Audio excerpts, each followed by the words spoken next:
everybody, look. Hello. Look, it's Carmen It's and me. me. Hi. We're here in person, getting ready for Around the Realm.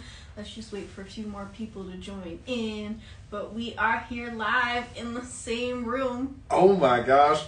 We went from like a house tour with no connection to like having a bad connection to being in person. Mm-hmm. I love this journey for us. I love it too. We went from like bad connection to same room, yes! Yes! Hi Diego! Same room. We're in the same room. Surprise. We love a glow up. We love a 2023 glow up. New year, new us. New us. Mm-hmm. Yeah, 2024, we're all going to be in the same room. We're not, yet, even you included. Yeah.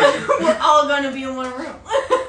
It's just glowing and growing from here, you know what I'm saying? Yeah. Hashtag glowing and growing. Hashtag glowing and growing. Hello, _WolfAJ.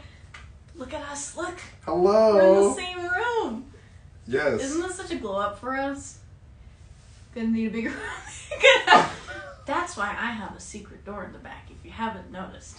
That's actually a portal, and that's how I got here. Yeah, Carmen just went through there. You know, like a scary godmother, how the door is a portal. Exactly like that movie that we've talked about that I haven't seen. Hello there, hello. Hi. Just wait for a few more friends to join us until we start talking about Around the Realm and this week's episode, Sovereign of Death. Hello, the David. penultimate episode. Hello, look at us. We're in the same room. Hi. Hi, everybody. Okay, are you ready, Carmen? I'm ready. I'm hyped. This is exciting. Yes, I'm so excited. Ooh, Yeah. It's right here. So, let's talk about it. Let's do it. Let's get into some questions. So, start off. Yes. I'm probably going to ask you this question again at the very end. Okay. But since, at the very end of, like, this season, not again. Hi, hello, how you doing, David? Jeff, hi. Hi, Jeff. Hi. We're in the same room. Okay, I'm gonna stop talking now. So, throughout this season, like, as the DM, what do you think was the hardest thing you have prepped for so far? The hardest thing is combat, for sure. I mean, like, this was our first time playing D&D together. It was my first time DMing D&D ever. And I think that, like, combat can be really quick, or it can be really, like, long and drawn out. And there's a lot of stuff we cut out of, like, us looking stuff up in the book. There's some of it that we kept in. But I think, like, learning the systems, learning how to play each character, especially for the magic users, like, understanding all their different spells as they were leveling up, that was really tough. I feel like the system is complicated, so it was a steep learning curve. So I've heard before, I mean, Hazy, surprised you're not Instagram squares today. I know, we're in person, isn't it great? It's so wild, yeah. It's so wild. I feel like with campaigns, I mean, I've been learning as I've been watching as well, and so I've just, I have a few friends that play D&D, so, like, before, like, do you ever, like, let people know, like, before, like, I know I've heard some DMs say, like, this is gonna be, like, combat focused, this is gonna be RP focused, like, is this gonna be, like, just kind of like... So, that's a good question. The answer that I would love to say is yes, but that would be a lie. And the truth is, especially for this season, I would, like, have something planned and then everything would change. And so pretty much every episode was improvised. And then I would, like, take some stuff from other episodes or from, like, stuff I wanted to do in, like, a future season, if we did a future season with these characters, and just, like, bring it into this, just so we could fill the time. But I think that, like, the players were really good about being able to just kind of go with the flow. And I think, I could be wrong, but I think this was the first episode where we had, like, roleplay and combat at the same time. Well, no, last episode also. Yeah. But I knew that, like, because it would take so long, I tried to space it out. Like, if we were going to have a fight, I'd try to have it, like, pop off at the end of an episode so that we have, like, most, if not all, of the next episode for the fight. But this was coming down to the end, so it was like, things have to start coming together. But I think it worked out. Oh, yeah. I mean, I know the players are kind of infamous for trying to avoid combat. I think Marty said in the very beginning, we can go, we can leave. So just take a boat and leave. And I was like, yeah, I feel that. I feel like they didn't want to put as much death into Sovereign of Death, but just, having been a player and a DM, which do you think, like, is kind of like, in terms of creativity, which do you think is, like, I don't want to say easier, but, like, more able to, like, go with the flow? Because I'm thinking, like, like with a player, you kind of take what is given with you, but at the same time, the player can surprise the DM at the same time. Yeah, for sure. I feel like, at least for me, it seems like being a DM is a little easier to go with the flow because you're making this story and creating this shared world with the players, and they're the protagonists, and so you're really trying to respond to things that they're interested in and what they're responding to. And there'll be like times when you do all this prep, but at the end of the day, when you're at the table, it really just matters of like what are people having fun doing. And so I got to the point where in the middle of this season where I stopped prepping because I was like, well, let's just see what happens. And then I was like, this is bad. I need to prep some because I need to know what's going to happen. But yeah, no, I think that like there is some work in prepping and stuff, but I think that being a DM allows you to just be able to like make sure everybody's having fun. Agreed. So kind of delving into a little bit of the plot, we'll go into more depth explanation towards the end, but I feel like a lot of this, even just not even like totally referring to today's episode, a lot of this, and hi Mallory if you're listening, a lot of this stemmed into Arya crushing the heart. And we'll explain more of that in depth towards the end when we do an episode recap, but like, let's say that Arya didn't. Yeah. I can't remember. Did that take you by surprise? Were you trying to make that happen? I can't remember. I set it up. I was like, here's this thing that's happening. It sure would be bad if somebody crushed the heart. And when she was like, I crushed the heart, my soul was so happy. I was like, yes, you've taken the bait. Because there's a little bit of like, as a DM, especially because, we're all meeting for the first time. I knew some of them before this. But they're all meeting each other for the first time. And it's like you're playing a little bit of mental chess of like, okay, I know this person likes this kind of stuff. Like, how can I communicate to them that, like, this is an option that I think you would like if you want to take it? And that was one of those moments where, like, everything clicked and she crushed the heart. And I was like, yes, I have my plot hook for, like, something for a callback at the end of the season. And I knew that I wanted that to be some kind of consequence way later on. But I didn't know what it was going to be when it happened. So I'm so happy that she did. You tricked an innocent Eric Cochran. I mean... Hello. Hi, Alfie. Okay, she's kind of like a child and kind of like an adult at the same time. She's 12, but that's an adult. But you tricked an Eric Cochran. You tricked a young Eric Cochran. Well, look, I gave the promise of adventure, and it was fulfilled. The promise was fulfilled. OMG, you guys are in the same room. I know, right? Isn't this so exciting? We're glowing and growing this year. Yes. Hello. In the flesh. In the whole flesh. Actually, this is green screen. We're not here at all. We're androids. Yeah. Yes. He exposed us in 4K. I'm sorry. Oh no, our secret's out. We gotta get in the portal. So what do you think would have happened if she didn't crush the heart? Like, what if nobody crushed the heart? How do you think? I feel like there were two main factors, but I'm going to talk about the other factor later. But yeah, for sure. So my background is as a game designer, and anytime I have I call them Chekhovs because I like Chekhov's gun, which is like a literary device. But anytime I have some kind of literary device in a scene, I always have two alternatives. What happens if the players interact with it? What happens if they don't? So I don't know how they're going to interact with it because I didn't know that she would crush it. She could have just kept it. But I knew that, like, if they take it, something like this would happen. And if they don't take it, then this is what would happen. So if they decided to, like, either not interfere and Alistair crushed the heart, he was essentially like a tool that was being used by the other people in charge. So bad stuff was going to happen to him.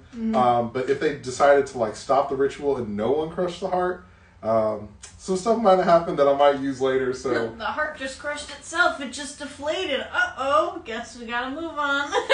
Well, I mean, the interesting thing about like D&D and like we drew a lot of inspiration well, I did. Drew a lot of inspiration from D&D to make Yashan.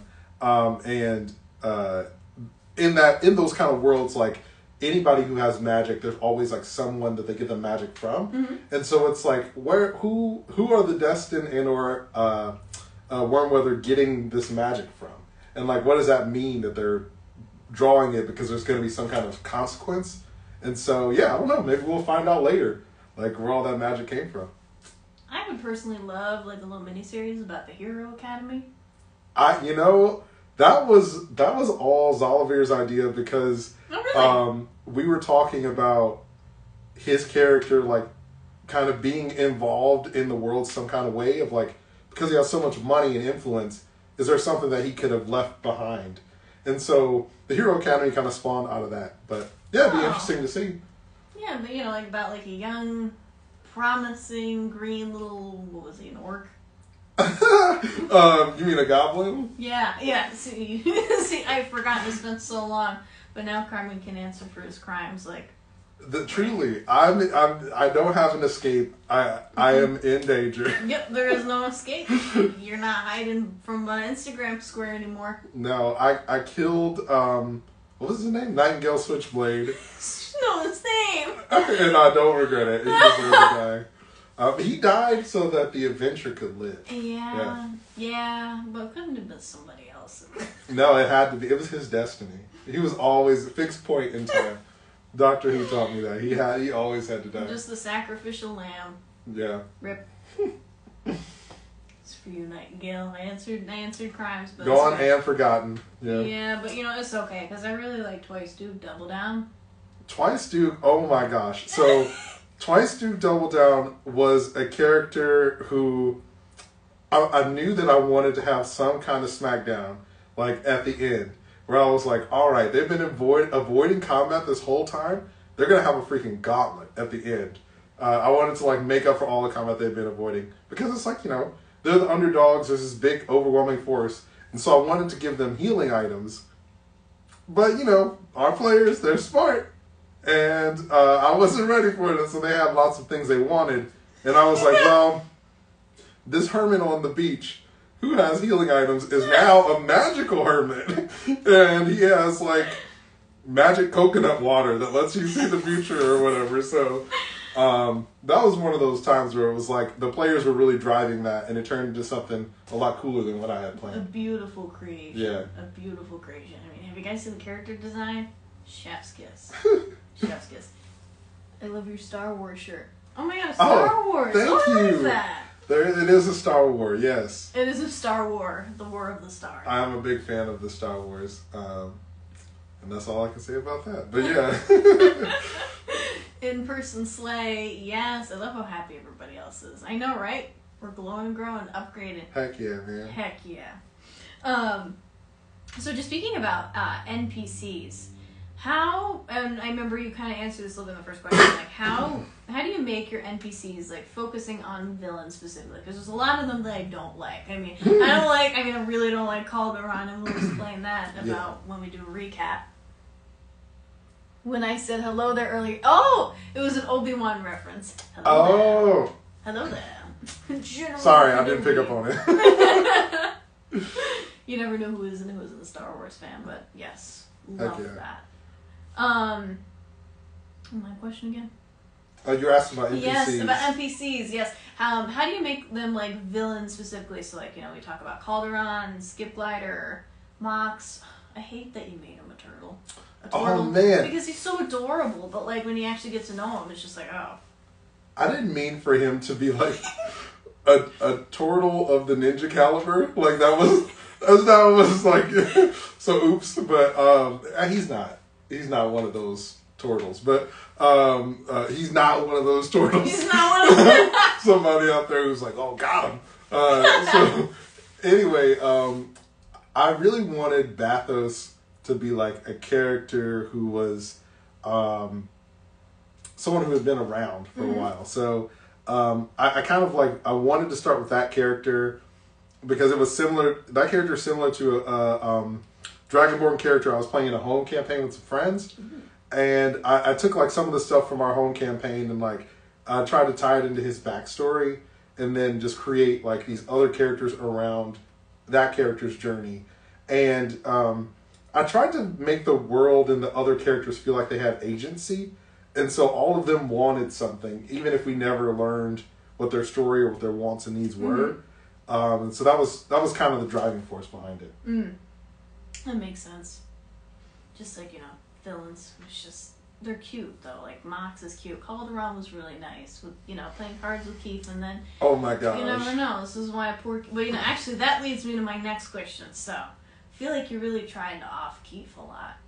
Look, listen, Meef. I love Meef, right? Hashtag Meef. But I have to tell you a secret. So when Calderon betrays the group, when they're all like in the palace or whatever, he was supposed to actually not betray them until probably like this episode, and he was going to betray them by killing Keith off camera, and they would find Keith dead. But really, yeah, but I'm glad that didn't work out because everybody loves Keith and hashtag Meef, and I think it is better this way. But that was. He was a plant that was going to kill Keith down the line. And I wanted people to fall in love with him and then be like, oh, I'm conflicted because I love this character, but he killed Keith. And so, yeah. How many characters were supposed to remain living at the end of this? I mean, that was up to the players, really. So, I wanted... So, like, when we first started, I gave them a world map. And they decided to start in Stone Snarry. And they could have gone anywhere. So... I had like story hooks in each city. So back to like each of the NPCs having agency. There were other characters and other like minor villains and people with things that they wanted to like take advantage of this opportunity to get them in each of those cities. And there was a time limit on each of those different places and the things that were happening. And so by the time they got to Broken Rock and they really started to like, I got the impression that like, okay, they like it here, they're going to stay on Broken Rock. And then I just kind of wrapped up those other storylines to have everything come to Broken Rock. Ah, I didn't know that they got to pick where they started. Mm-hmm. Did you just like literally just give them a map and be like, pick? Or like, did you kind of give them a little teaser of everything? Or was it like... Yeah, so the world map, I think we see it in the episodes. They have access to the world map. And so they have that every episode. And in the beginning, I told them about each location. And they're like, oh man, it's been a long time. I forget the dude's name who's like the leader of Zandara or whatever, the capital city. The dragon guy, the wizard, the like dual wield wands or whatever. I forget his name, but like that guy is supposed to be the leader of like the capital city, and they're like little governors or other people in each of the other places that run their particular cities. And so I told them about each of those characters and like how each of the cities runs and key people there. And they wanted to start in Stone Snarry. I think that like, all of us are fans of like other media and stuff, and there's lots of epics that start in some kind of like deserty area. And so, yeah. That's true. Star Wars. Deserty like area. Was it Star Wars Jakku? I mean, Star Wars Episode 9 does start in Jakku, yeah, with Rey, yeah. I'm not really that. I love Star Wars, but I'm not like that all-knowing. It's kind of like to see if people know it. Yes, we do. And hello, new friend joining in. Look at us. We're in person. Hello. Hi. So just getting back to the world map and everything. That's interesting. I did not know that because I remember there was a first episode. I remember you were saying this before. There was an episode that was actually scrapped, and what did they do again? Yeah. So the episode 1 that you see is not the original episode 1. We had to do some reshoots because of technical difficulties. But in the original episode 1, there was some kind of fight in Stone Snarry. And then it was going to lead up to the giant worm thing that they come into town with in the episode 1 that airs. And so essentially that just like happened off screen of like, okay, you beat the worm or whatever, and you come back into town with the worm to like get this reward from the mayor. But yeah, that episode 1 is unfortunately lost to time. Oh. Yeah. It's in our hearts, though. It's in our hearts. It's the only way you can stream it is if you lived it and it's in your heart. Stream it 24/7. Owlfeather, right? Was it Antagon? Yeah. Antagon Owlfeather, yes. I was like seeing him. I'm like, okay, I know the name. I love Antigone. I love Fatima. I love Fatima Gray is cool. Fatima Gray is interesting because she was like, originally I was like, obviously they're going to go to like the city because that's cool. And Fatima was one of the characters that was like a Keith-like plot character in that city. But then I was like, this character's too cool to not have her show up. No. She was just like, so they started in Stone Starry and they met Keith, which like he wasn't the character for Stone Starry, but he ended up being the character. And Fatima was the equivalent in the other city. Oh, okay. I'm really happy that didn't happen. I would have been so upset. I would have been more than Nightingale Switchblade upset if like Keith was just like, but that also like the smooth betrayal of like Calderon just doing that like swift, and I can't remember which episode it was, but like the swift betrayal was, I feel like that went a lot more like, that's good. I thought that he was always suspicious, you know, like the only tiefling that should have been playing cards with Keith was Martin Money. So, you know, just, you know, the friendliness. She knew from the beginning. I like how my phone's about to die. I've been watching this no matter what. Yay! I'm so happy you're here, skeleton soldiers. Happy you're here. Yeah, so, I mean, I don't know. Hashtag Meef. Thank you, Mylan, for fighting for Keith. Well, yeah. Actually, honestly, all of Glee. Because we'll definitely get to talking about that later, because you tried. I did try to kill him. You still tried, though. That's my thing. I did.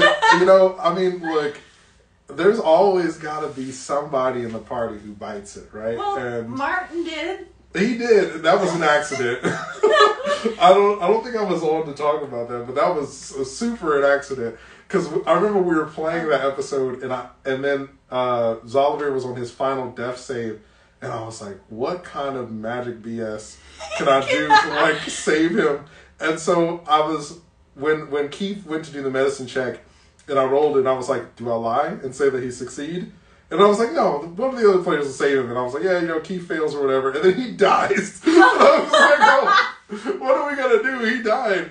And so we normally recorded a few episodes at a time, but that happened, and I was like, give me a bit to like figure out what's going to happen now that Martin died. So yeah, it worked out. Well, I mean, I know Zalivir wanted to. I mean, like, I know he said, like, I want to cause a bunch of chaos, and then I want to die. So, I mean...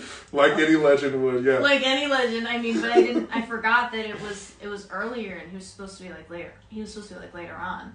Yeah, it was, like, the 5th episode, and everybody signed on for 13. And I was like, well, I mean, we got, like... at least 7 episodes left, so I don't know. But I feel like it's, you know, it was a blessing in disguise, because it gave us Marty Murder, and it gave us, like, this in-depth, like, little bit backstory of who Martin Money was. Well, technically was Martin Money, now Marty. Facts. I mean, this is a chicken and the egg situation. I don't know. I mean, which one came first? Who knows? Which one came first? Marty, Martin Money, or Tree Man Dead Lover? Look, Tree Man Dead Lover was a disguise that he had, and that's all I'll say about that. That's all I'll say about that. No further comment but on Tree Man Dead Lover. What kind of tree was he? Was it an oak tree? Was it a birch tree? Was it a pine tree? I don't know any more trees. Those are all questions for Marty. I don't know. That's a good question, Martin. Yeah. Zalivir, are you in there? Got a question about what kind of tree.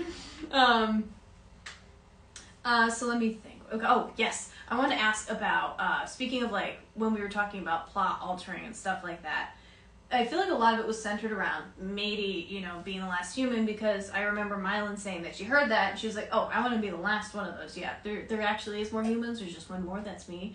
So, and I feel like a lot of it was centered around the fact that, you know, like, wanting to bring humans back, and would that have necessarily happened had there have been no humans? Like, if Mylan wanted to play, like, a tiefling or something like that.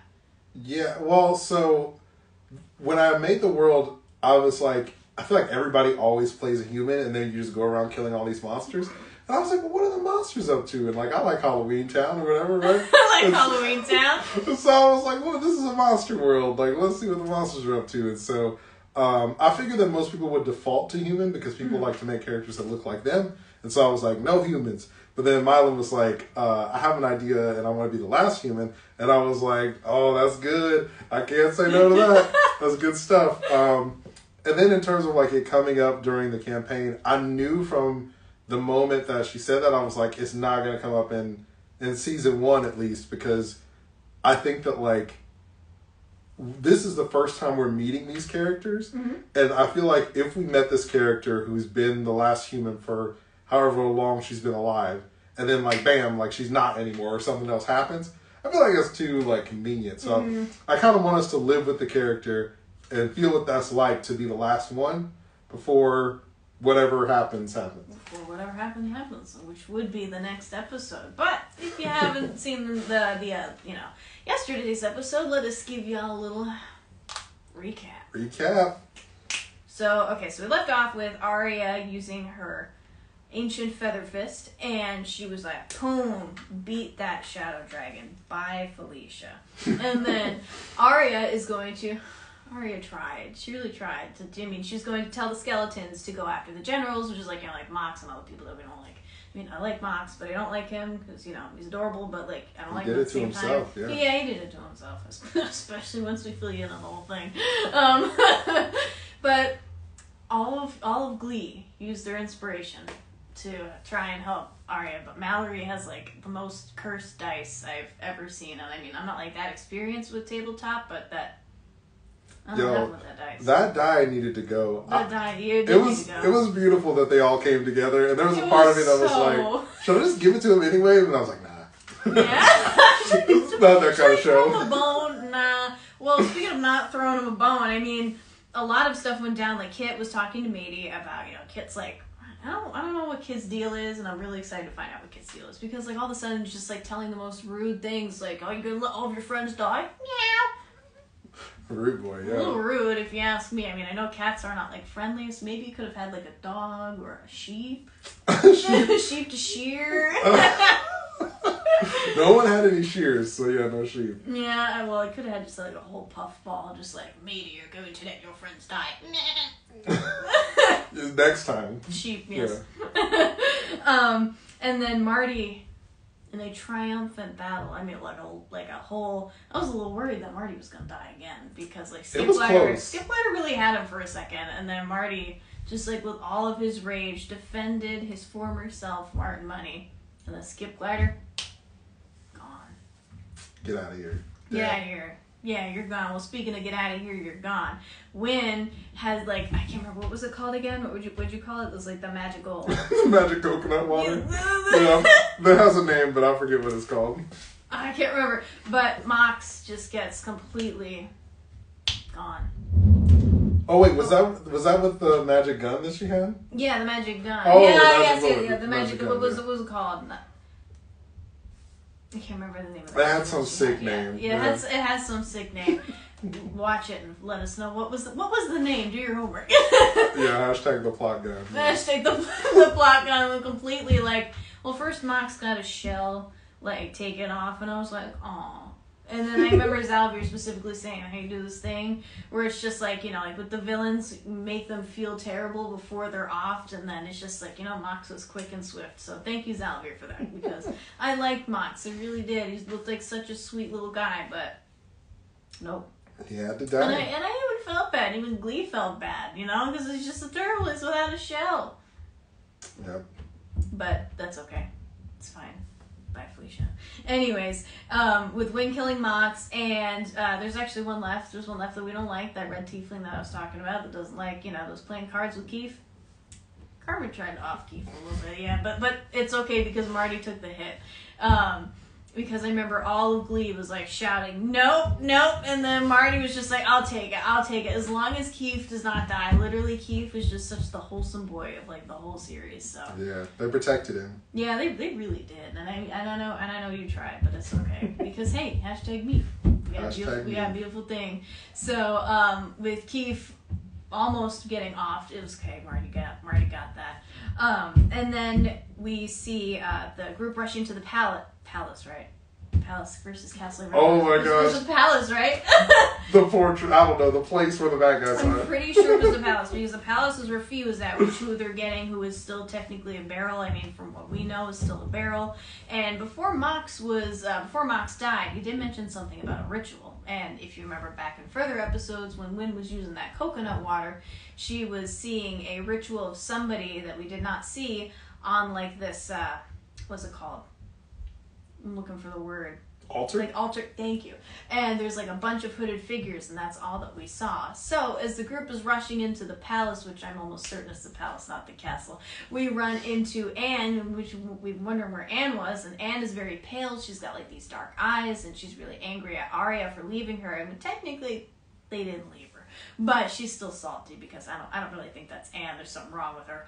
And we run into Matey's dad, who is unfortunately a skeleton soldier, and we leave off with Calderon appearing out of nowhere because Calderon was the one that was left alive, and he snatched Matey, and then poof. Poof. He's out of there. Yeah. Yep. So he's got the last human. So, you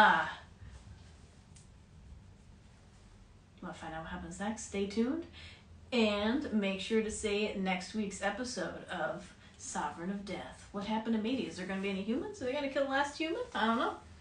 A skeleton soldier, like my profile name, though. Yes. Oh my god, skeleton soldiers. Yes. Arya has power over the skeleton soldiers, and there's one that she has, and we've kept messing up his name.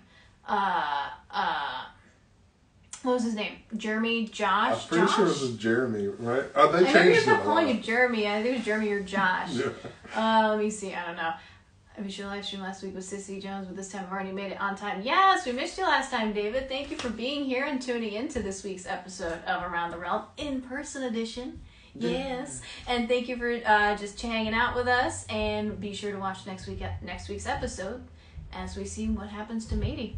Who knows? Who knows? Don't forget to like and subscribe. Mm-hmm. Follow us, subscribe, like, and subscribe, and stay tuned in. Thank you guys so much. Bye. Let's see.